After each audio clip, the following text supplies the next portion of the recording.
മഹാരാഷ്ട്രയിൽ സർക്കാർ രൂപീകരണവുമായി ബന്ധപ്പെട്ട് ഏക്നാഥ് ഷിൻഡെയുടെ സമ്മർദ്ദ തന്ത്രത്തിൽ ബി.ജെ.പി. ദേശീയ നേതൃത്വത്തിന് അതൃപ്തി. ദേവേന്ദ്ര ഫഡ്നാവിസ് മുഖ്യമന്ത്രിയാകും. ബീഹാർ മോഡൽ മഹാരാഷ്ട്രയിൽ സാധ്യമല്ലെന്നും ദേശീയ നേതൃത്വം വ്യക്തമാക്കുന്നു. ബൽറാം നെടുങ്ങാടി മറ്റു വിവരങ്ങളുമായി ഡൽഹിയിൽ നിന്ന്. ബൽറാം, ഗുഡ് മോർണിംഗ്, പറയൂ. Good morning S K.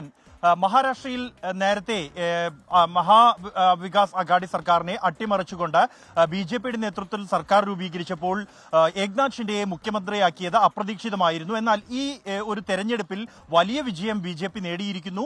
130-ലേറെ seat നേടിയിരിക്കുന്നു. എങ്കിൽ പോലും ഏക്നാഥ് ഷിൻഡെയോടൊപ്പമുള്ള ഈ ശിവസേന നേതാക്കൾ ഏക്നാഥ് ഷിൻഡെയെ തന്നെ മുഖ്യമന്ത്രിയാക്കണം, അദ്ദേഹത്തിന്റെ നേതൃത്വത്തിലാണ് തെരഞ്ഞെടുപ്പിനെ നേരിട്ട് ഇത്രയും ഉജ്ജ്വലമായ വിജയം നേടിയത് എന്ന ആവശ്യം ഉന്നയിച്ചു. ഇക്കാര്യത്തിൽ കടുത്ത അതൃപ്തി തന്നെ ബി.ജെ.പിയുടെ ദേശീയ നേതൃത്വത്തിനുണ്ട് എന്നുള്ളതാണ്.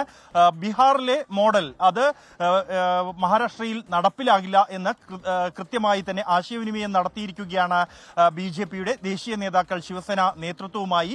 ബീഹാറിലേത് തെരഞ്ഞെടുപ്പിന് മുമ്പ് തന്നെ നിതീഷ് കുമാറിനെ മുഖ്യമന്ത്രിയാക്കാമെന്ന ഉറപ്പ് ജെ.ഡി.യുവിന് നൽകിയിരുന്നു. മഹാരാഷ്ട്രയിൽ അത്തരത്തിൽ യാതൊരു ഉറപ്പും നൽകിയിട്ടില്ല. കൂടാതെ മഹാരാഷ്ട്രയിൽ ബി.ജെ.പിയുടെ സംഘടനാ സംവിധാനം ശക്തമാണ്.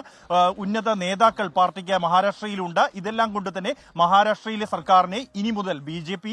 നയിക്കുമെന്നും ദേവേന്ദ്ര ഫഡ്നാവിസ് മുഖ്യമന്ത്രിയാകും എന്നുമുള്ള കൃത്യമായ സന്ദേശം ഇക്കാര്യത്തിൽ ബി.ജെ.പി. ദേശീയ നേതൃത്വം ശിവസേന ഷിൻഡെ വിഭാഗത്തിനും ഒപ്പം തന്നെ എൻ.സി.പി. അജിത് പവാർ വിഭാഗത്തിനും നൽകിയിട്ടുണ്ട്. മുഖ്യമന്ത്രിയെ തീരുമാനിക്കുന്നതിനുള്ള ഔദ്യോഗികമായ ചർച്ചകൾ ആരംഭിക്കുന്ന ഘട്ടത്തിലാണ് ഇത്തരത്തിലൊരു ആശയവിനിമയം നൽകിയിരിക്കുന്നത്. S K. ബൽറാം നെടുങ്ങാടി.